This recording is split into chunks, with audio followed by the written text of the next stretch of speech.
Uma das vozes mais críticas do governo Carlos Moisés na Assembleia Legislativa e relator da reforma administrativa enviada pelo governo, Milton Robles, é o entrevistado essa semana no Cabeça de Político.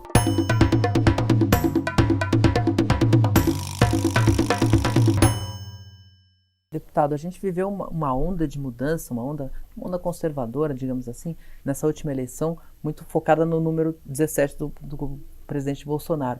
O senhor acabou sendo vítima também dessa onda, apesar de eleito, porque o senhor teve 66 mil votos na eleição passada e teve 30 mil agora, né? Então, de quarto mais votado para 21º mais votado. Como foi sobreviver a essa onda? É muito difícil, mesmo porque 10 dias antes da eleição, nós tínhamos pesquisa e demonstravam, e todos os partidos falavam isso, que o deputado Milton seria o mais votado do Estado. E as pesquisas que nós tínhamos projetavam mais de 80 mil votos. E de repente, na minha cidade, Rio do Sul, que na segunda e terça-feira anteriores à eleição, me colocavam com 22, 23 mil votos, eu fiz 11, a metade. E isso aconteceu nesse movimento da onda 17 que ocorreu nos últimos dias. O voto regional foi uma vítima dessa onda, né? Sem dúvida, porque as pessoas elas não levaram em conta. Eu tenho um caso pessoal de uma família de amigos, né, que se reuniram no sábado à noite, na véspera da eleição, para comemorar um aniversário. Estavam lá 42 pessoas. E daí chegou uns jovens, pessoal, amanhã tem eleição, vamos votar tudo 17, eu tenho uma colinha aqui, diz o patriarca da família, menos o Milton. Né? Não, o Milton já está eleito, vamos votar tudo 17. E os 42 não votaram em mim. A ponto de na semana seguinte, o patriarca da família vir me pedir desculpas. Né? Então foi uma eleição totalmente atípica, diferente, e temos que ter isso como uma lição. Essa onda produziu também o governo de Carlos Moisés, governador eleito na esteira do 17 do Bolsonaro, e que está tentando colocar o seu estilo. E a gente tem percebido nesses primeiros movimentos que o senhor exerce um tom bem crítico em relação a esse governo, nesse começo, uns nomes talvez de um princípio de bancada de oposição. O senhor é oposição a Moisés? De jeito nenhum. Eu sou a favor de Santa Catarina. O que o governador Carlos Moisés tem que entender é que nós somos poderes distintos e que temos que dialogar e tem que haver respeito. Eu disse ao governador, eu sempre vou dizer para o senhor aquilo que eu penso, não aquilo que o senhor vai gostar. E é assim que eu faço. Quando eu acho que o caminho não está correto, eu vou alertar construtivamente. Aquilo que é positivo, conte comigo. Eu tenho a minha posição formada sobre aquilo que o momento exige da atividade política, da atividade de gestão de um governo, e por conhecer um pouquinho o governo. Então eu tenho esse senso crítico muito apurado. E eu acho que essa vai ser a grande forma de eu contribuir com Santa Catarina nesse momento. O senhor é um dos 3 relatores da reforma administrativa que ele enviou para a Assembleia Legislativa, que deve ser votada até o dia 22. Como é que o senhor avalia esse projeto e o senhor acha ele significa uma grande mudança na máquina do Estado?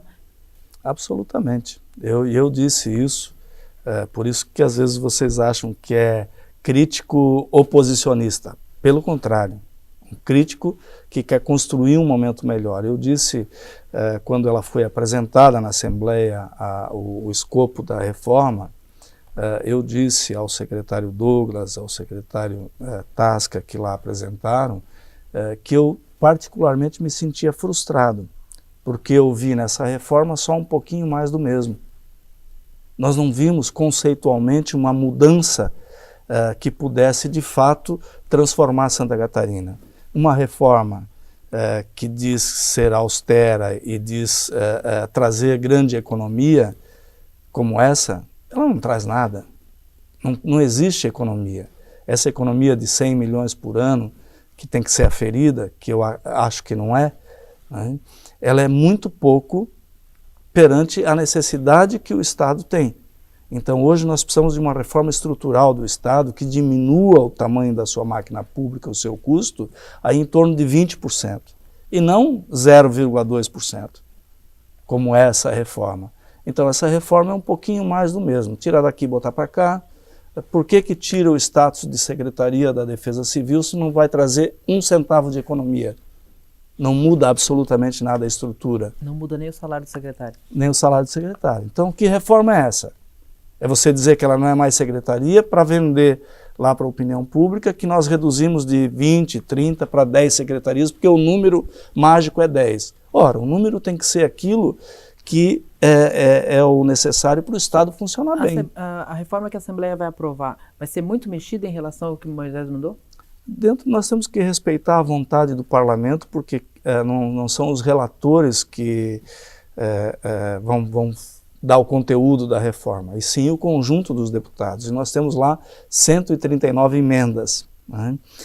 Qual é o nosso objetivo? Os três relatores estão afinados nesse sentido. Nós não queremos mexer no desenho da estrutura. Aquelas emendas que podem contribuir no texto sem mexer na estrutura que o governador está propondo, existe uma tendência de acatar. E mesmo assim, nós vamos chamar o governo para demonstrar as emendas, mostrar também aquelas que o governo colocou que nós achamos que é inconstitucional, para ter uma posição do governo e que isso não seja um peso sobre nós, deputados. O governo está mandando ações que são inconstitucionais para que nós votamos. E nós não pretendemos votar algo que é contra a lei, contra a Constituição do Estado. O senhor citou a Defesa Civil, o senhor foi um dos secretários da Defesa Civil do governo Raimundo Colombo, quando esse órgão foi alçado à condição de secretaria, e hoje é uma área em que é referência nacional no Brasil. A gente teve uma reportagem recente no Até Fantástico internacional, mostrando isso. Qual a importância desse órgão ter virado secretaria para ter chegado a esse ponto? É a visão da autonomia. Quando nós íamos para o exterior, nós somos secretário de Estado, nós representamos o Estado. Tirando o status de secretaria, quem representa é o governador. O governador já é o governador. Então a resposta que me foi dada é que agora ela vai virar mais importante porque ela está vinculada ao gabinete do governador. Então não precisaria de Secretaria da Educação, não precisaria de Secretaria da Saúde, vincula tudo ao governador para virar importante. Então essas coisas é que para mim são decepcionantes, porque de um modelo novo, como se preconiza, como se fala aos quatro tempos, a nova política aos quatro cantos, de fato eu não estou vendo nada. O senhor teve essa semana uma condenação no Tribunal de Justiça do tempo que era prefeito de Rio do Sul, envolvendo equipamentos para uma praça, que haveria uma mesa e cadeira para uma praça. Falha na licitação. O que aconteceu nesse episódio? Olha, aconteceu duas ações, uma ação popular e uma ação civil pública. Em uma delas, que eu não sei mais qual é a popular, qual é a pública, eu fui absolvido em todas as instâncias. Essa que agora o tribunal reformou, eu fui absolvido na instância anterior. Porque nós não escondemos nada, nem do Ministério Público, nem do juiz e nem da população. O que aconteceu na inauguração daquela praça lá em dezembro de 2005, todo mundo em Rio do Sul sabe. Então, nós temos que acatar as decisões dos tribunais de justiça, mas nós não somos obrigados a concordar. E nós discordamos completamente. É uma ação que reforma uma decisão muito bem embasada, e de uma outra ação idêntica que o mesmo tribunal julgou diferente. Então, aí você vê como anda hoje a justiça brasileira e a vulnerabilidade que nós temos hoje enquanto gestores públicos de responder por coisas que nós nem esperávamos estar respondendo hoje. Deputado, o seu partido ele vive tanto nacionalmente, mas especialmente aqui em Santa Catarina, num momento de impasse. O candidato a governador ano passado, Gelson Meireles, estaria de saída. Júlio Garcia, com a presidência da Assembleia, ganha força dentro do partido. Raimundo Colombo também tem presença. O seu nome é cotado para presidir a sigla no Estado. Como é que o senhor avalia o momento do PSD?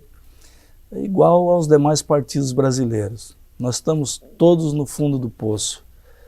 Hoje nós precisamos de uma grande reforma política que primeiro reduza o número de partidos políticos no Brasil. Com esse número de partidos políticos fazendo negócio de cima para baixo, não há como se ter uma democracia sólida. Eu defendo primeiro isso e digo sempre, o partido político é um instrumento necessário da democracia, mas absolutamente nós não hoje podemos nos orgulhar de partido nenhum do Brasil. Eu espero que essa reforma aconteça com o meu partido, com aquele que eu faço parte e com os demais, e que nós possamos achar um novo caminho, um caminho onde, acima de tudo, os princípios e as vontades de base sejam construídas através da política partidária, que hoje não existe mais. Os partidos viraram um negócio, e isso tem que acabar. Deputado Milton, muito obrigado pela presença aqui no Cabeça de Político. Até uma próxima oportunidade. Obrigado pela oportunidade.